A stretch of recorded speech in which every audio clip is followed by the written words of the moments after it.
menos cómo comprendemos las alteraciones. Y hay un sustento científico que da cuenta que el sistema nervioso, el sistema endocrino, el sistema inmune, no son sistemas separados, sino que hay una intermodulación entre todos estos sistemas. Los investigadores en la década del 70 les llamó la atención que había mediadores que eran de un sistema de correspondencia tradicional y estaban también presentes en los otros sistemas, ¿no? O sea, neurotransmisores en el sistema endocrino, en el sistema inmune, neurohormonas, linfocitos en el sistema nervioso, y entonces descubrieron que en la membrana de las células había receptores para mensajes que venían de unos y de otros sistemas. Quiere decir que si hay un cambio en un sistema, eso repercute en el propio sistema, pero también va a repercutir en los demás sistemas.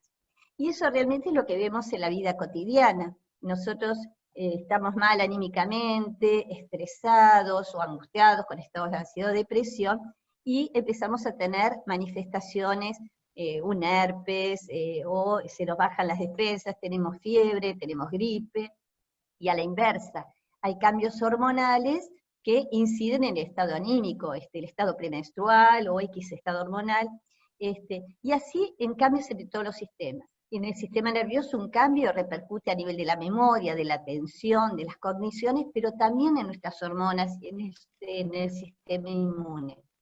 Y esto es muy importante, porque cuando una persona consulta porque tiene alguna enfermedad que se manifiesta en el cuerpo, es necesario no hacer solamente un chequeo de los sistemas biológicos, sino que si hay receptores en todos los sistemas, que vienen también del sistema nervioso, de nuestras emociones, hay que hacer una evaluación diagnóstica de factores que pueden estar incidiendo en lo que está ocurriendo en nuestra salud y que proviene del estado emocional de esa persona, de su personalidad y de otros factores. Porque si no, estamos omitiendo factores que están incidiendo en la génesis, en la mantención o en la exacerbación de un síntoma o de una enfermedad.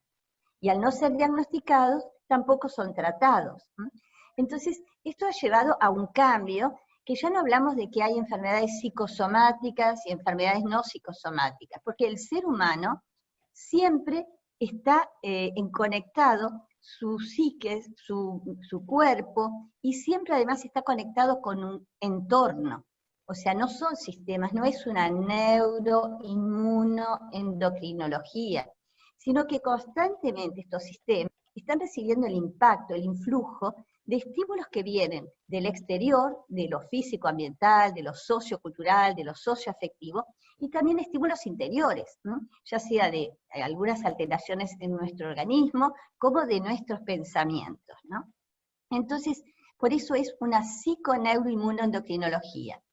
En un inicio en Estados Unidos empezó como una neuroendocrinología o inmunoendocrinología, pero después se vio que no hay ningún momento de la vida de una persona ni de nadie en que esta parte esté separada, ningún momento del día ni en ningún momento de la vida. Siempre estamos conectados, quiere decir que nuestro sistema nervioso siempre está impactando en el resto de nuestro organismo.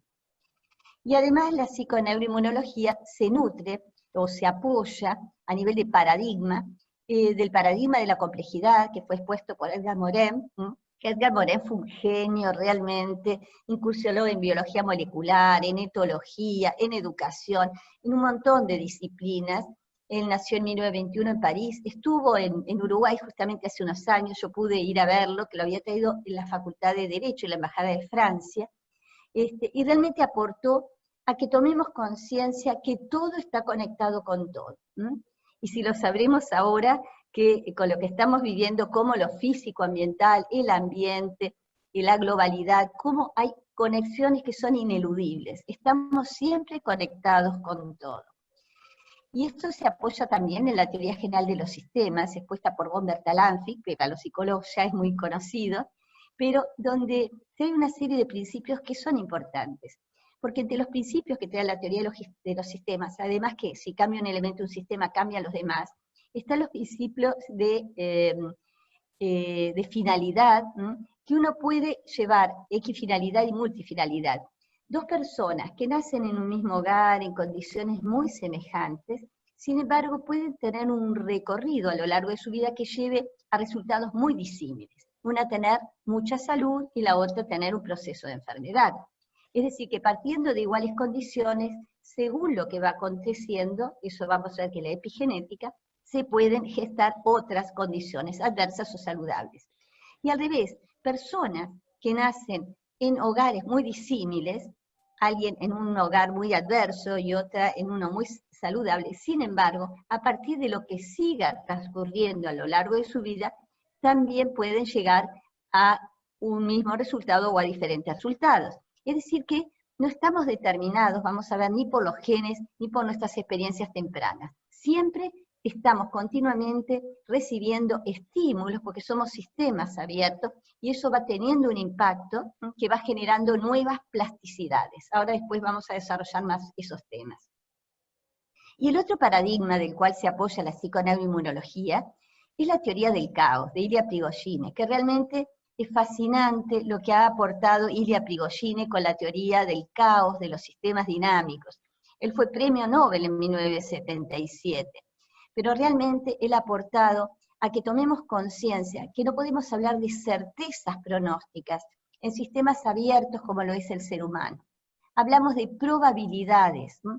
Porque son tantos los factores que interactúan que a una persona en particular no podemos tener certeza de cuál va a ser el curso de su enfermedad, ¿no? Probablemente, si realiza estrategias terapéuticas, estrategias en su vida cotidiana que potencien la salud, probablemente la salud será potenciada. Ahora lo vamos a ver más detenidamente cuando hablemos de Ilya Prigogine. Si la persona se cierra, se angustia por una certeza pronóstica negativa, ese sistema se va a cerrar y va a ser más probable que no curse hacia la salud. Ahora lo vamos a ver un poquito más. Entonces, nos preguntamos, ¿la herencia y la infancia nos determinan? Está comprobado científicamente que no nos determinan, nos condicionan cómo vamos a procesar los siguientes estímulos, pero son pasibles de nuevos circuitos, de habilitar nuevas respuestas, ¿no? Y entonces tenemos hasta aquí que hay muchos factores que van a incidir en un motivo de consulta, que van a incidir en lo que a una persona puede llevar a tener una alteración en su salud. A eso le llamamos convergencia causal. Ya desde la física se cambió el concepto de causalidad. Ya no se habla más de causalidad lineal o unicausalidad, porque no somos un sistema cerrado de laboratorio, que inclusive el investigador hasta es una variable que incide, sino que somos sistemas abiertos. Entonces, hablamos de convergencia causal. Y en todas las áreas, alguien puede tener obesidad, y no todas las personas ese proceso, un síndrome metabólico, por el mismo factor. Es una confluencia factorial. Y lo mismo con estados de ansiedad, de depresión, con una psicosis delirante aguda. Por distintas razones se puede llegar a esa situación. Se habla de una convergencia causal, lo cual es un desafío, porque como terapeutas, como profesionales de la salud, ante cada paciente, si bien nos podemos mover con protocolos, de acuerdo a alguna frecuencia de incidencia de algunos factores, pero vamos a tener que hacer siempre un diagnóstico personalizado en cada persona en particular, cuáles son los factores que coadyuvaron para llevar a esa situación, ¿no? Y bueno, y el otro paradigma, que es de la psiconeuroendocrinología como marco referencial, como marco de comprensión, es la teoría del estrés y sus nuevas formulaciones de sistemas de alostasis que nos vamos a detener más porque realmente nos ayuda a comprender los procesos de salud y enfermedad. Les decía que Ilya Prigogine realmente es un enorme aporte para nuestra clínica, porque él dice que si un sistema se cierra, a mí me encanta este dibujo que encontré, donde hay una persona que está como adentro de una cajita y no se conecta con el exterior. Ahí se cumplen las leyes de causalidad simple y lineal, porque no hay factores que interactúan, que están impactando. Entonces es muy fácil predecir lo que le puede pasar a una persona que lleva a cerrar sus sistemas. Es como un paciente que se le dice, mire señor, usted va a morir dentro de 2 meses. Lo digo aparte por una situación familiar que lo hemos vivido así, y no murió ni a los meses, ni a los 8, ni a los 10, ni a los 15, ni a los 20, sino 25 años después y de otra situación de enfermedad. Pero una persona que se le sentencia con un plazo de vida, esa persona dice, bueno, no tengo apetito, no quiero comer, cierren la persiana, quiero estar a oscuras, no quiero ver a nadie. Es decir, que todo aquello que lo vitaliza, lo deja de hacer, porque está con una sentencia y tampoco va a adherir a ningún tratamiento si ya está sentenciado. Entonces ahí se cumplen las leyes de causalidad simple y lineal. Es fácil de predecir lo que va a ocurrir. Ese sistema va a desvitalizarse.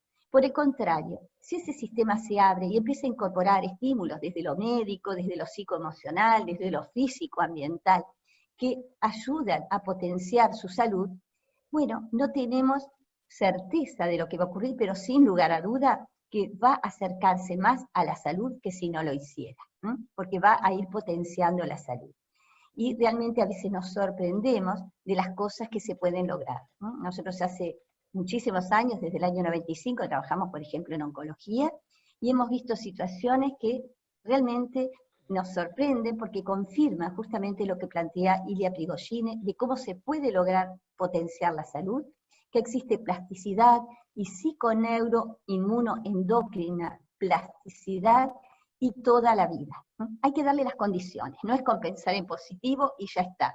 Hay que identificar los factores que atentan contra la salud, que capaz que favorecieron una enfermedad, tratar de buscar estrategias para modificarlos, y por otro lado potenciar recursos de salud, porque vamos a ver que los recursos de salud son también inhibidores de las hormonas del estrés, como lo vamos a ver ahora.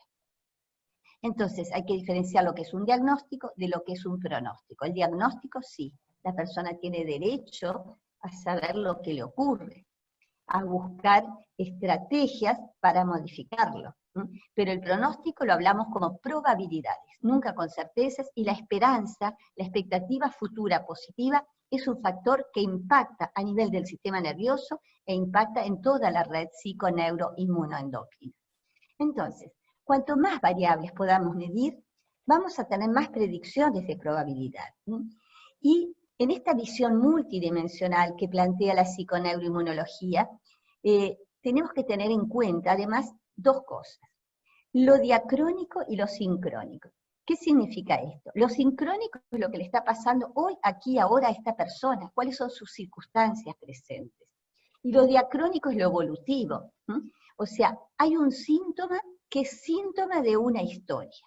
Es síntoma de una historia. Entonces es importante conocer esa historia para ver qué factores favorecieron la emergencia de esa sintomatología o de esa enfermedad, para buscar, para ver si siguen estando presentes esos factores, porque si no van a operar en contra de la estrategia terapéutica que realicemos. Este cuadrito entonces muestra justamente una síntesis de lo que venimos hablando. Está que todos los elementos, que somos sistemas abiertos, repercuten en nuestro sistema nervioso, en los demás sistemas. Por otro lado, tenemos una convergencia longitudinal temporal, es decir, que hay una historia que incide en el presente a través de lo que llamamos memorias psicofísicas, circuitos hipersensibilizados. Están las circunstancias presentes, nos están afectando, y también nuestras expectativas futuras, que Damasio, que es un neurocientífico de primera línea, él habla de memorias de futuro.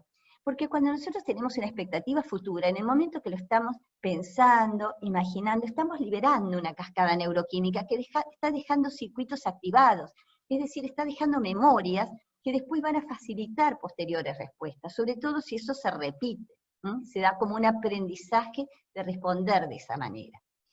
Y recordar que cuando hablamos que el entorno impacta en todos estos sistemas, psiconeuroinmunoendocrinos, nos referimos a factores biológicos, como pueden ser factores tóxicos, o nuestras conductas basales, cómo dormimos, cómo comemos, si somos sedentarios o hacemos ejercicio, y desde la psiconeuroinmunología hemos incorporado dos conductas basales más debido al estilo de vida actual del siglo XXI, que son, está el sueño, la alimentación, está la eliminación, que son conductas basales clásicas, y hemos agregado lo que es el ejercicio, porque somos una sociedad muy sedentaria, nos da pereza ir hasta el televisor si no tenemos el control remoto, quién se levanta para ir, estamos muchos sentados frente a las computadoras, hay mucho sedentarismo que genera síndrome metabólico y otras patologías que ponen en riesgo la vida.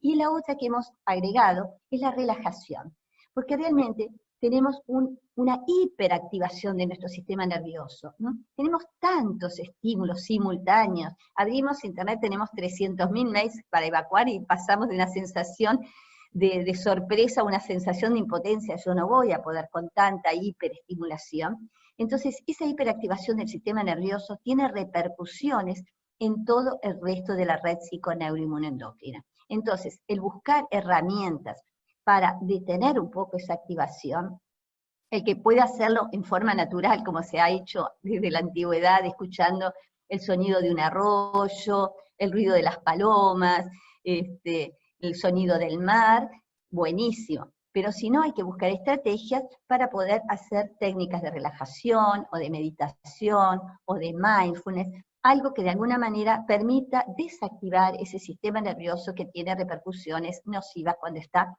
crónicamente activado, y recuperar un estado de armonía. Después tenemos la dimensión cognitiva, ¿no? Son 5 dimensiones que planteamos desde la psiconeuroinmunoendocrinología y en la psicoterapia integrativa. En la dimensión cognitiva tomamos aportes de lo que es el modelo cognitivo, ¿no?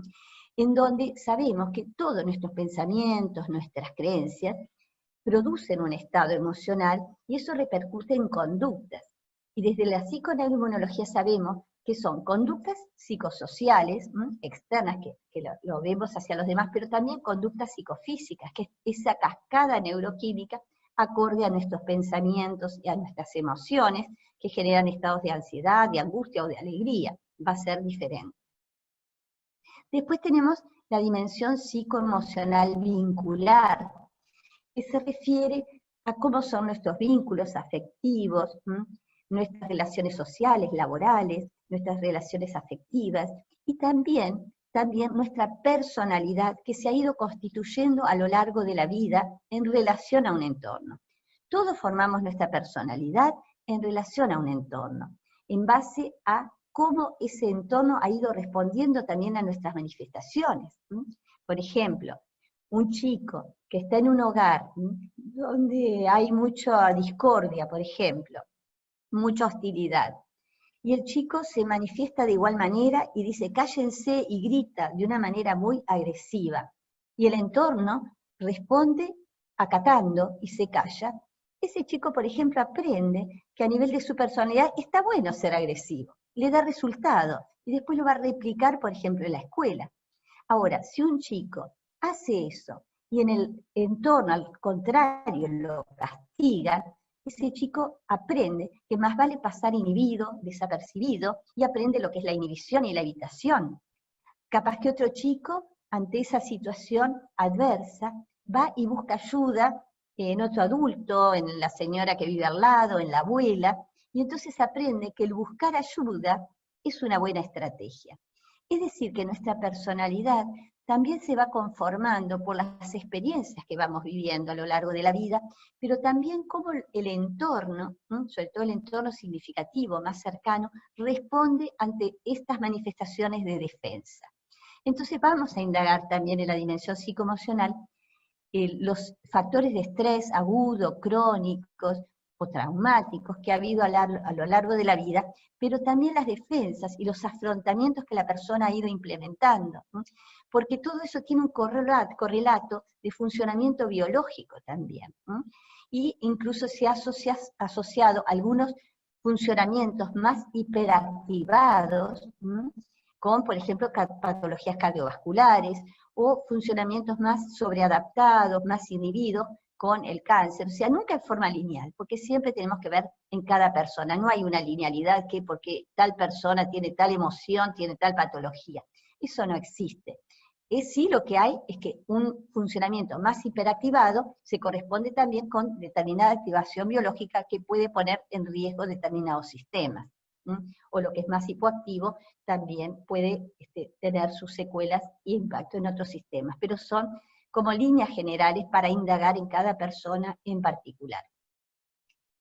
Y en los últimos años hemos hecho bastante avances en cuanto a ver un poquito esta red bioemocional, cognitiva, en nuestros hospitales, en nuestras instituciones de salud.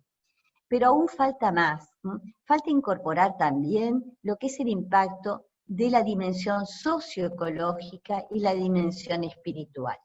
Porque realmente el ambiente psicofísico impacta a través de nuestros sentidos, de la visión, del oído, del olfato. Nuestros hospitales, como decía Richard Bach, tendrían que ser los hospitales de futuro lugares que sean realmente rehabilitadores, que si vamos allí, realmente por los estímulos sensoriales que tenemos, nos hacen bien, nos hacen sentir mejor, producen impactos saludables. Y eso hasta ahora no se había tenido mucho en cuenta, y es importante considerarlo, no son factores superfluos. Y hay lugares en el mundo, por ejemplo, que a nivel socioecológico hacen marchas por el bosque, por ejemplo en Japón, hay muchas investigaciones, por ejemplo, que se ha visto que los pacientes que tienen una ventana que da al verde a un árbol, evolucionan mejor que los que dan a una pared, que las enfermeras que tienen su entretiempo en un lugar que tiene un patecito con plantas, tienen mejor estado anímico después con los pacientes y con sus pares. O sea, hay muchos estudios del impacto de la naturaleza por lo visual, por los sonidos, por el olfato, cómo eso impacta en generar estados de mayor armonía. Se hicieron estudios también, por ejemplo, en violencia doméstica, que disminuía también, obviamente que nunca es un único factor, hay que ver también, por eso decíamos, las otras dimensiones, lo psicoemocional vincular, no es porque alguien esté en medio de un jardín, va a desaparecer toda la sintomatología si tiene un esposo alcohólico, o drogadicto, o hay maltrato, o sea, hay que abordar todos los factores, pero justamente es la sinergia, la confluencia de factores que apunten hacia la salud lo que va a dar más resultado terapéutico. Porque si nosotros hacemos una estrategia solamente desde lo biológico y no diagnosticamos factores psicoemocionales o socioeconómicos o vinculares de otras dimensiones, vamos a tener un primer resultado por la eficacia de aquello que está avalado por la clínica o la investigación que da determinado resultado. Pero vamos a tener recidivas, porque factores que vienen de otras dimensiones van a operar en contra y van a reducir el impacto saludable que tuvieron las otras estrategias. Entonces, por eso es importante hacer un diagnóstico multidimensional, para que realmente tengamos eficacia terapéutica. Si no, esos factores que no fueron diagnosticados ni tratados van a operar en contra de esos resultados, por muy avalados por la clínica y la investigación que esté, y ahí vienen las recaídas, las recidivas, porque van a operar en contra de lo que se ha logrado. Y la dimensión espiritual es como una dimensión que en realidad tiñe todas las demás. Porque si alguien ha perdido el sentido de la vida, eso se va a ver reflejado en su autocuidado biológico, se va a ver reflejado en sus creencias, en sus cogniciones, se va a ver reflejado en sus vínculos interpersonales, en cómo va a tener su entorno, su ambiente, su hogar, se va a ver reflejado en todo lo demás. Es decir, que la dimensión espiritual, el sentido de vida, es fundamental. Hay muchos dichos que vienen de la antigüedad, que si alguien tiene partido el corazón por algo emocional, obviamente eso va a impactar en su salud, y hay muchas demostraciones de esto.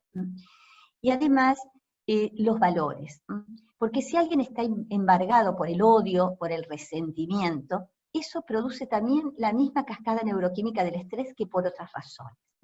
Entonces, por eso siempre cuando hablamos de la dimensión espiritual de mindfulness, de meditación y de todas estas técnicas, no es solamente atención plena, tiene que ir acompañado de determinados valores que sean de compasión, de autocompasión, de solidaridad, para que realmente se produzca una armonía que tiene su correlato a nivel neuroquímico.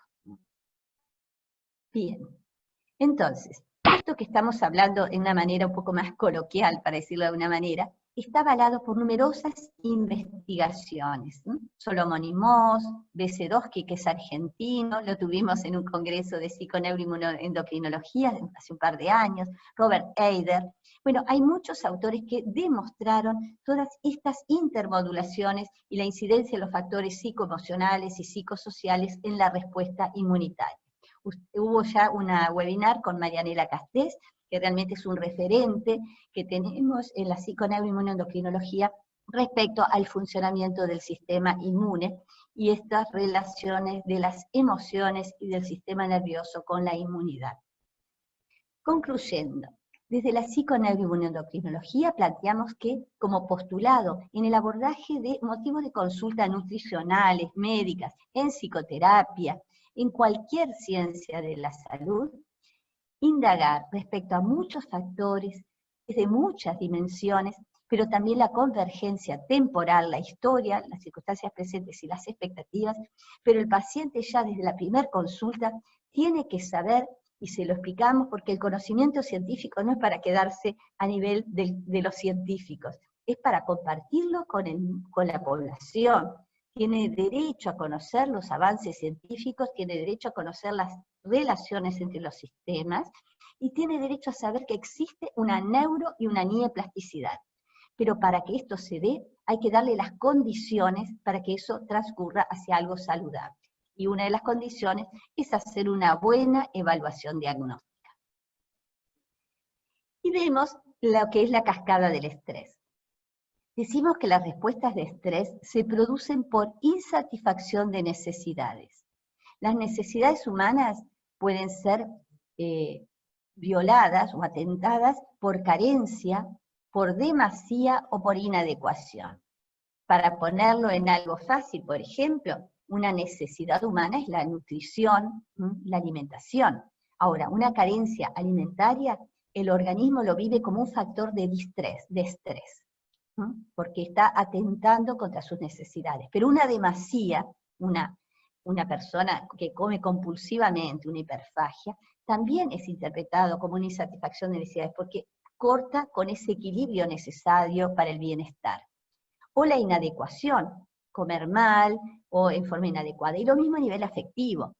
Una carencia de afecto produce respuestas de estrés, pero también la demasía, la sobreprotección, produce respuestas de estrés, porque ese niño, después cuando salga al colegio, no pueda llevar a su mamá y sentarla en el banco de al lado, se va a tener un gran estado de ansiedad ante esa separación, ¿tá?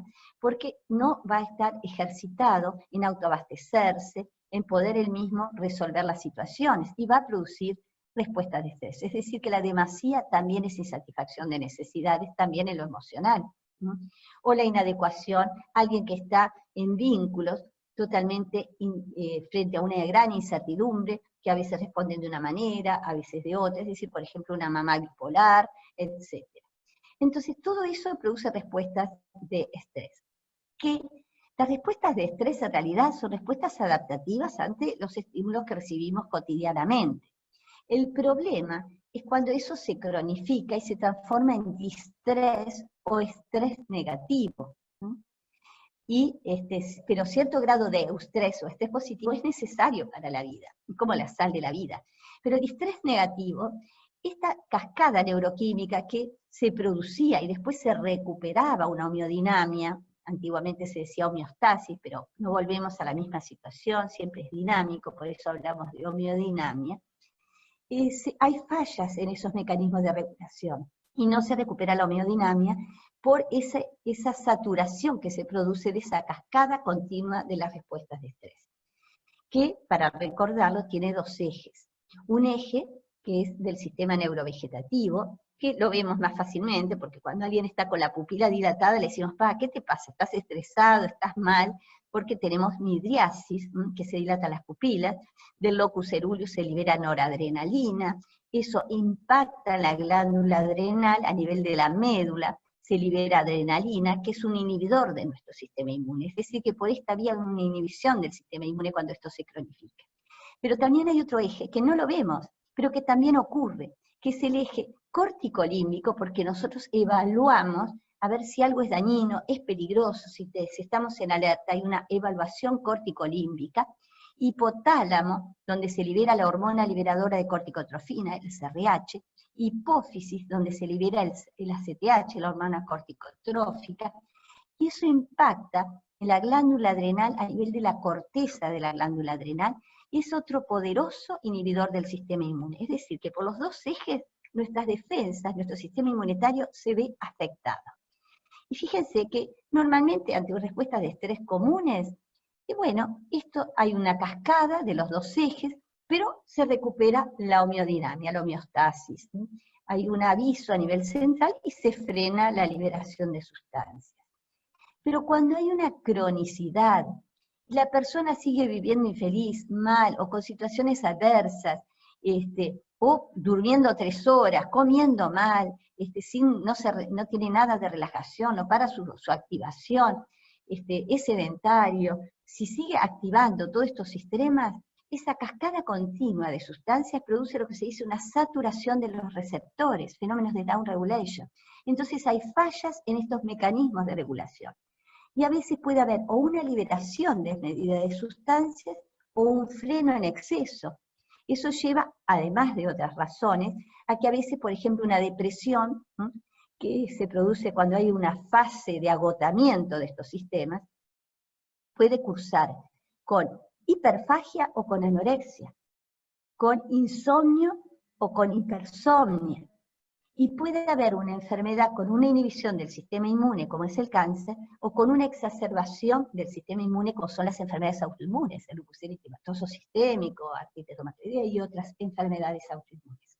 Entonces, vemos que el problema está cuando estos sistemas se activan crónicamente, porque si no, es normal las respuestas de estrés y tenemos los procesos de regulación.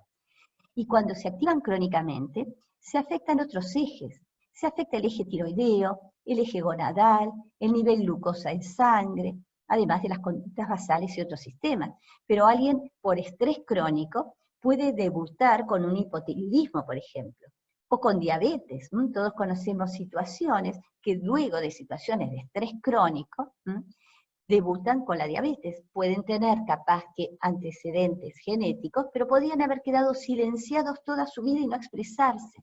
Vamos a ver cómo la epigenética demuestra que nuestros genes, en el 98% de las enfermedades son epigenéticas, porque esos genes se expresan. Podrían haber quedado silenciados, pero tuvieron una señal neuroquímica que facilitó que se expresaran. Eso seguramente quienes estuvieron en el webinar con Marianela Castés, es su área, ella es inmunóloga, y ha explicado cómo funcionan estas señales neuroquímicas para que esas vulnerabilidades genéticas puedan expresarse. Y entonces vemos que es mucho más amplio cuando hablamos de estrés o distrés. No es solamente estar cansado, tenso, con sobrecarga. Eso sí, obviamente, son síntomas de alerta de que algo no está andando bien y que puede debutar en alguna enfermedad o en algunas situaciones psicofísicas. Pero es algo más amplio porque puede devenir de cualquier dimensión de la persona, de la dimensión biológica, emocional, sociocultural, espiritual, que ha perdido el sentido de vida. Todo eso produce respuestas de estrés, porque entendemos la respuesta de estrés como respuesta por insatisfacción de necesidades. Eso es lo que produce la cascada neuroquímica del estrés. Los antecedentes, bueno, vienen de Claude Bernard, en 1878 falleció, y él había hablado de la regulación de los medios internos, que como somos sistemas abiertos, hay impactos y regulamos el medio interno. Y su discípulo Cannon acuñó el término de homeostasis.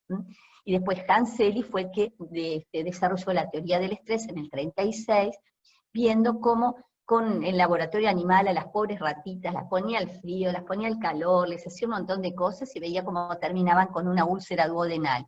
Después, como era la época de la guerra, vio también como factores psicosociales producían también estas alteraciones y esta toxicidad en el organismo. Y autores posteriores, como Lazarus y otros, también desarrollaron todo lo que son los factores psicoemocionales, cómo impactan como respuestas de estrés. Decíamos que el estrés agudo viene de la prehistoria, que el hombre primitivo tenía que mirar en la oscuridad, tenía midriasis, taquicardia para bombear más sangre a las piernas y correr, o sea, para toda una respuesta de lucha o huida. Pero el problema es que en el mundo moderno, los estresores generalmente son psicosociales, son persistentes, ¿m? Y muchas veces no podemos huir de ellos, porque a veces están adentro de nuestro hogar o están en el trabajo. Entonces ahí lo que hay que ver, cómo identificar esos factores, cómo desarrollar mecanismos de afrontamiento y defensas, y cómo buscar estrategias para que eso no siga persistiendo. Porque estados de ansiedad, de tristeza, de depresión o de ira que se prolongan en el tiempo, sin lugar a duda que favorecen procesos de enfermedad. A veces es más fácil verlo con lo físico, biológico, porque si a uno le dicen, entra a esta habitación y está llena de un gas tóxico, decimos, no, no entro, por más que sea la persona más querida que nos invite a entrar. Pero sin embargo, en otras cosas que no las percibimos tan claramente, permanecemos en ambientes tóxicos o insalubres a nivel emocional mucho tiempo. Y eso no es inocuo. Ahí vamos a ver que se produce lo que Hanseli llama la fase de resistencia y se llega a la fase de agotamiento.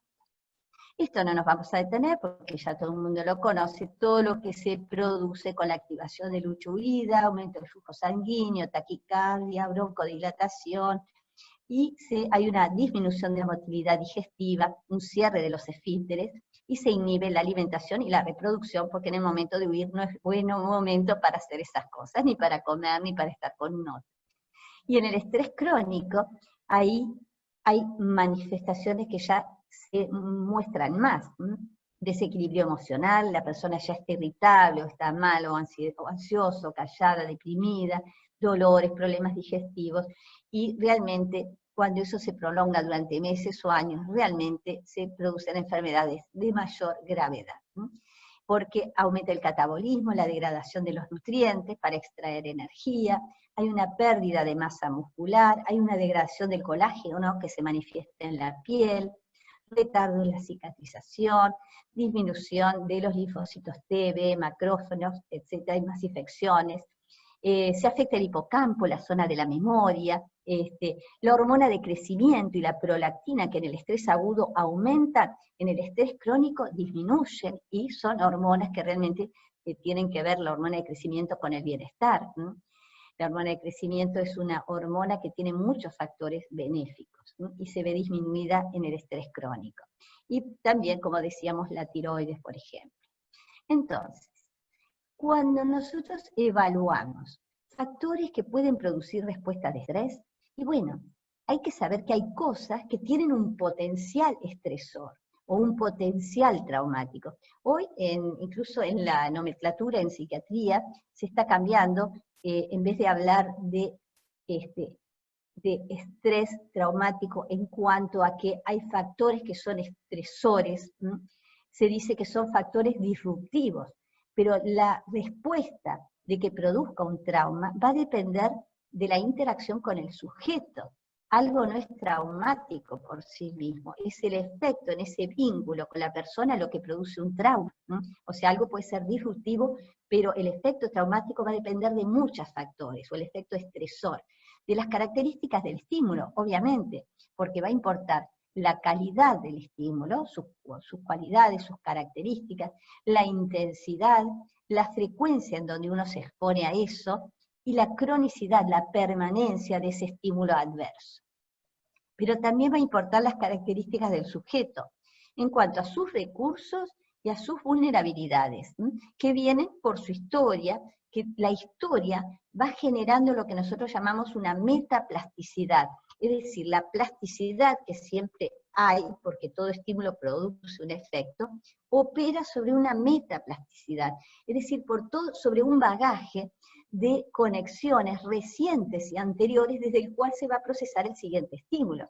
Entonces hay que conocer esa historia para ver cuál es el bagaje donde se va a procesar el siguiente estímulo. Y conocer también la personalidad, las defensas, la capacidad de afrontamiento, la red de sostén, porque a veces cuando uno tiene un factor estresante, si uno tiene una red de sostén vincular, eso amortigua el impacto del estrés.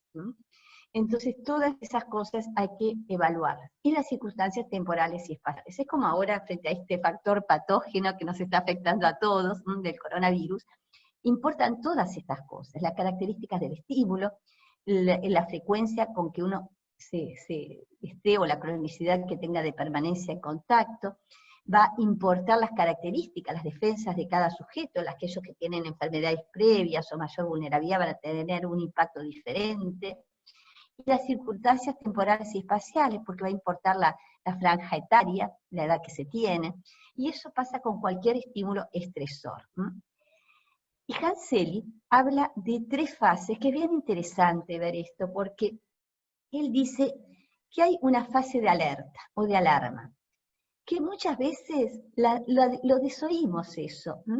Entonces alguien viene mal, bueno, me tomo un antidiarreico, pero ya esto es crónico, siempre estoy con diarrea, bueno, sigo tomando y tomando, no me detengo a ver qué será lo que me está produciendo esto. Puede ser un factor biológico, algo que estoy comiendo, pero también puede ser factores emocionales, porque el 70% de nuestras células intestinales son células nerviosas, pero generalmente lo arreglamos con algo puntual, focal, y no nos ponemos a revisar qué es lo que está encendiendo esa alarma. El chico hiperkinético, le doy Ritalina, le doy esto, un ansiolítico, y listo. En vez de revisar qué es lo que está llevando a esos síntomas de alerta. Y si no revisamos, pasamos a la fase de resistencia, en donde seguimos funcionando, pero con necesidades insatisfechas. Entonces, sin lugar a duda, vamos a llegar a una fase de agotamiento. Yo siempre cuento, ya los que me han escuchado otras veces, ya se lo saben de memoria esta narración, pero para mí es tan gráfica, lo que dice Marilyn Ferguson, que es una autora que escribió un libro, La conspiración de Acuario, de hace 30 años más o menos yo lo leí, pero tiene una vigencia impresionante, porque ella dice que es como un auto, que va por la ruta y se prende una luz roja en el tablero. Nosotros podemos ver la luz, arrancarla y seguir andando. Ahí es cuando nosotros los síntomas de alerta lo desoímos, no nos detenemos. O por el contrario, podemos detenernos, revisar qué es lo que está llevando al encendido de la luz y ver de repararlo. Si nosotros no revisamos y seguimos andando, vamos a la fase de resistencia. Es cuando nosotros seguimos viviendo pero con un costo. Ya nos está costando vivir. Seguimos haciendo lo que no tenemos más remedio que hacer, por obligación. Pero dejamos de hacer otras cosas. Generalmente dejamos de hacer otras cosas que nos hacen bien. Cuando estamos estresados, estoy estresado, no tengo ganas de cocinarme, como mal, no tengo ganas de ver amigos, dejo de hacer gimnasia, dejo de salir porque estoy mal, no tengo ganas. Entonces, además, dejamos de hacer las cosas que nos hacen bien. Es la fase de resistencia. Y finalmente llegamos a una fase de agotamiento, como dice Hanselli, donde el auto se para, y ahí sí, capaz que se rompieron más cosas. Por suerte existe la plasticidad y siempre es posible o habilitar otras vías compensatorias, pero da más trabajo que si lo hubiéramos revisado al inicio. Entonces, en esta fase de agotamiento hay un alejamiento de cualquier demanda, hay un aislamiento como recurso adaptativo, y surge cierto grado de depresión clínica. Y eso es lo que Hanselli le llama enfermedad general de adaptación. Fíjense que es cuando, según la nueva teoría de los sistemas de alostasis, que la desarrollaron McEwen, Stirling y Ayer en la Universidad de Pensilvania, en la Universidad de Rockefeller, ellos dicen que estos sistemas de estrés que hablamos, esta cascada neuroquímica del estrés, dice que son sistemas de alostasis, es decir, que son sistemas que se ponen en funcionamiento para recuperar la homeodinamia. ¿tá? Pero el tema es que cuando hay un abuso de estos sistemas, porque seguimos viviendo mal, infelices, o durmiendo poco, comiendo mal, o no importa, factores emocionales o biológicos, hay un abuso de estos sistemas que llevan a lo que él dice una carga alostática, por cualquier factor de estas dimensiones. Porque hay una saturación de receptores, ya la persona ya no tiene fuerza, va apelando a sus reservas hasta que llega al agotamiento. Estos son estos autores que desarrollaron la teoría de los sistemas de alostasis en estas universidades. Y la carga alostática, yo encontré esta imagen porque me encanta, porque muestra realmente cómo me imagino yo que es la carga alostática, porque uno lo ve en la clínica, lo ve con los pacientes, cuando las personas ya llegan, que vienen caminando hace mucho con esta carga muy pesada sobre la espalda. Intentan seguir caminando en lo que no tienen más remedio que hacer. Yo pienso, yo qué sé, me acuerdo una paciente que consultó en psicoterapia porque había fallecido el esposo hacía unos años, y realmente ella era muy compañera con su esposo y perdió el sentido de vida. Se seguía levantando. No, mi amor. ¿Cómo? Se seguía levantando por sus hijos, seguía haciendo las cosas por sus hijos, pero le había perdido el sentido de la vida. Es decir, que seguía sobreviviendo, no viviendo, no hacía cosas que elevaran su tono basal de serotonina, factores neurotróficos, cosas que dan bienestar y alegría, porque seguía sobreviviendo. Y llegó un momento que esa cascada continua, vía adrenalina, vía cortisol continuo, produjo una inhibición tal del sistema inmune que terminó, debutó con un cáncer de mama. Y ahí ella dijo, ¿es realmente lo que yo quiero? ¿Morirme? Y ahí fue un sacudón y decidió consultar y pedir ayuda, porque venía hace mucho caminando como por este camino de la vida, pero así, sobreviviendo, resistiendo y apelando a sus reservas. Y los factores pueden ser los factores que producen estrés, factores muy intensos, algo muy traumático, muy intenso, pero a veces no es algo tan florido, que lo veamos tanto, no es que hubo un abuso, ni un maltrato, o cosas que uno dice, esto es fuerte. A veces es una acumulación de factores. Hoy me pasa esto, mañana esto, pasado esto. Es una acumulación, entonces hay un abuso de estos sistemas que nunca pueden recuperar su homeodinámica. O lo que más vemos en la clínica es la cronicidad.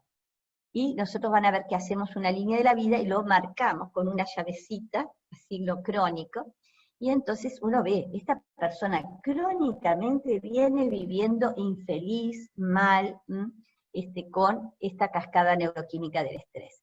Y a veces hay un no freno de la respuesta por factores de personalidad. No es tanto los factores que ocurren, los estresores que ocurren, sino esa rumiación permanente que tenemos en nuestra mente, ese pensamiento catastrófico, que siempre estamos pensando lo peor o en alerta, un pensamiento negativo. Entonces a veces son factores de personalidad los que no frenan esta respuesta. Y el problema es que cuando esto se repite mucho, mucho, mucho, quedan como circuitos hipersensibilizados. Y ya, por ejemplo, los estados de ansiedad, ante estas respuestas repetidas e intensas, funcionan independiente de nuestra voluntad. Ya están tan engrosadas las dendritas, tan arborificados esos circuitos en la amígdala, que es la zona de la ansiedad y del miedo, que cualquier estímulo que tenemos, pimba, respondemos de esa manera, porque ya la activación se vuelve autónoma, ya no depende de un estímulo real, ya escapa del control del individuo, porque hay un tono basal de serotonina disminuido, de factores neurotróficos que se dan cuando hay situaciones de bienestar, y que de alguna manera inhiben a las hormonas del estrés, inhiben al CRH. Entonces, hay respuestas autónomas por cualquier mínimo estímulo que haya, ¿no? Se producen estas respuestas. Entonces, hay que identificar las causas del desequilibrio para cambiar las condiciones que lo crearon y que hay muchos factores muchas veces siguen perdurando. Y sabemos que las causas del desequilibrio, obviamente que puede haber vulnerabilidades genéticas, pero el 98% de las enfermedades son epigenéticas. Hay genes de transcripción, ¿tá?, que necesitan para activarse una señal neuroquímica, si no pueden quedar silenciados. Entonces, voy a tomar un poquito de agua. Entonces, sabemos que la epigenética, que lo planteó Waddington en 1942, vamos a tomar más agua.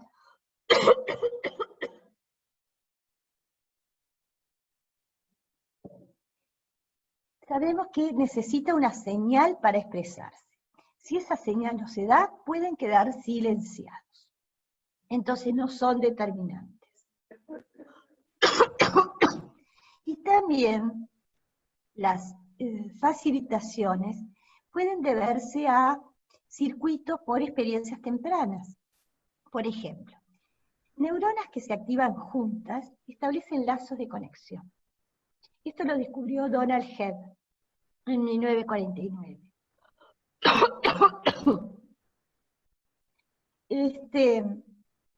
También lo descubrió Konowski en Polonia, que cuando dos neuronas se activan juntas se conectan.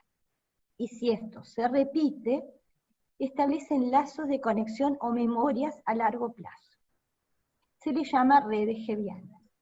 Entonces, si alguien, por ejemplo, vive situaciones. Ahí está. Si alguien, por ejemplo, vive situaciones adversas y siente miedo al ver a otro ser humano, por ejemplo, queda una red hebbiana de ver a otro ser humano y sentir miedo. Queda como una asociación. Y si eso se repite, forma memorias a largo plazo. Cada vez que ve a otro ser humano, se le va a activar la amígdala y va a sentir miedo. Y así pasa con distintas asociaciones que podamos tener. Y esto no se da solo por las experiencias en la familia, también se da por las experiencias posteriores, en la escuela, en el trabajo, en otros ámbitos sociales.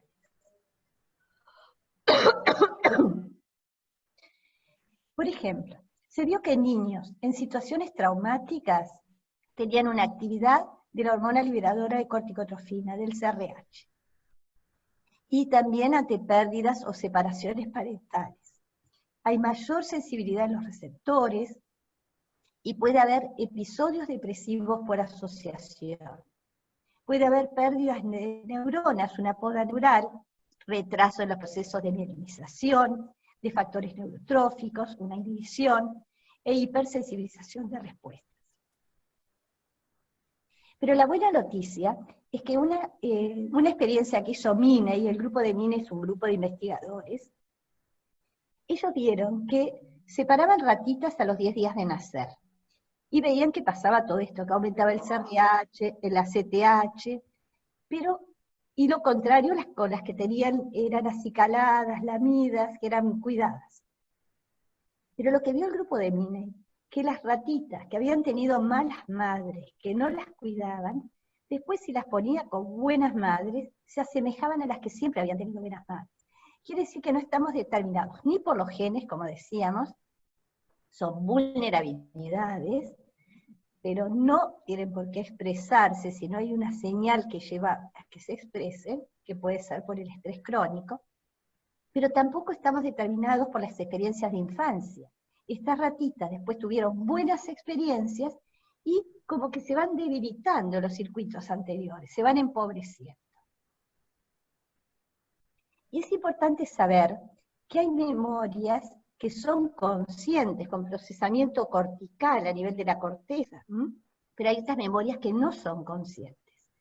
No son conscientes no por una represión. Desde las neurociencias sabemos que no son conscientes porque todo aquello que vivimos antes de los 2 años no está madura, las vías que van desde la amígdala, desde el sistema límbico a la corteza, no están mielinizadas esas vías, no hay una conexión amígdalo-cortical. Entonces, no hay un procesamiento cognitivo de esas memorias. Sí hay memorias, incluso memorias intrauterinas.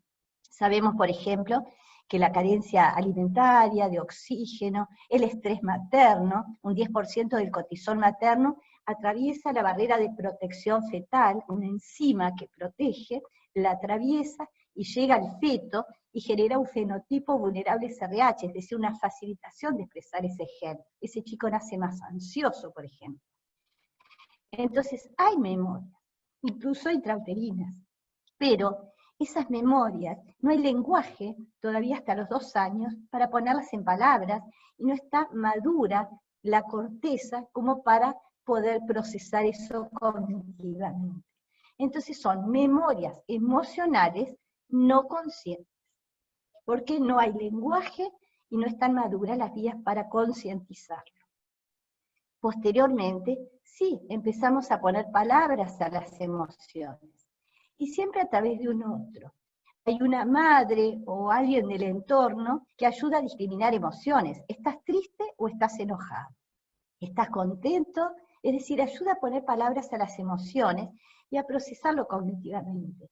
Y también se ayuda a lo que son los procesos de regulación emocional. Que el aprendizaje de la regulación emocional empieza por una heterorregulación. Hay alguien que nos dice, bueno, ¿estás enojado? En vez de pegarle a tu amigo, en vez de hacer esto, respirá, vas, le hablás, enseña a regular y a amortiguar esa activación amigdalina. Y después se hace una autorregulación, y cuando estamos solos decimos, no, voy a respirar, no me voy a enojar, voy a hablar bien, ¿sí? Nos autorregulamos. Que eso falla en las conductas adictivas, donde busca la regulación de afuera, algo que de afuera cambie el estado anímico, o personalidades border, que se hacen cortes para sentirse, es decir, que hacen acting para regularse, porque no han aprendido lo que es la autorregulación a través de una heterorregulación. Entonces es importante también estos conceptos, porque también son memorias que pueden haber quedado hipersensibilizadas y manifestarse después, y no sabemos por qué. No sé por qué me pasa esto, por qué tengo este carácter explosivo. Muchas veces por situaciones de impotencia que se han vivido, y quedaron esos circuitos hipersensibilizados y llevan a esas reacciones. Acá hay una imagen que justamente muestra cómo se van desde el recién nacido, a los 3 meses, a los 15 meses, a los 2 años, cómo se va poblando nuestra metaplasticidad, nuestro mapeo neural y toda la red psiconeuroinmunoendocrina. Y fíjense qué diferente, si tenemos esta hiperarborificación dendrítica en zonas de circuitos neurotróficos, saludables, de circuitos de serotonina, o si está en la amígdala, en la zona del miedo, de la ansiedad. Cuando llegue un estímulo, va a ser procesado por acá y va a reaccionar de una manera acorde. Entonces, esto es como una historia de vida, es lo que hacemos nosotros en psicoterapia, cuando hacemos la biopsicografía. Vamos viendo qué factores de estrés, agudos, crónicos, y qué se fue activando, si factores más saludables de funcionamiento o factores más adversos, qué defensa fue implementando la persona. Entonces, llegamos como hay desequilibrios y síntomas y enfermedades que vienen por esta historia. Y para terminar, vamos a terminar diciendo que existe una neuro y una nieplasticidad. Hay circuitos que se refuerzan, que se amplían, que se engrosan. Pueden ser circuitos patógenos o circuitos saludables. Por eso cuando hablamos de plasticidad positiva, no se refiere a una plasticidad saludable. Positiva es que eso se engrosa. Puede ser en circuitos no saludables, adversos o saludables. Y lo que no se usa tiende a perderse. Se debilita y se elimina. De ahí, por ejemplo, la distimia. Quien nunca tuvo factores gratificantes, es más difícil habilitar una experiencia positiva, porque no tiene memoria, no tiene estos circuitos que faciliten esas experiencias de placer. No fueron activadas esas zonas. Muchas veces hay que apelar a la confianza, a la sugestión y decirle, mira, créeme, vas a ver que te vas a sentir mejor, habilita una primera experiencia y vas a ver que lo vas a poder experimentar, porque la persona no tiene memorias de haber vivido bien, de que eso sea posible. Entonces, por eso es importante saber que existe la plasticidad, podérselo decir a los pacientes. Esto lo descubrieron distintos autores, además de Donald Heft y de Konorsky, Rita Levi-Montalcini, acá está jovencita, acá está más viejita, falleció hace poquito, en el 2012, que fue quien descubrió los factores neurotróficos cerebrales, el BDNF, el factor derivado del cerebro, neurotrófico, y otros factores que ayudan a nuestros estados de bienestar. Y en la estrategia terapéutica vamos a tener una fase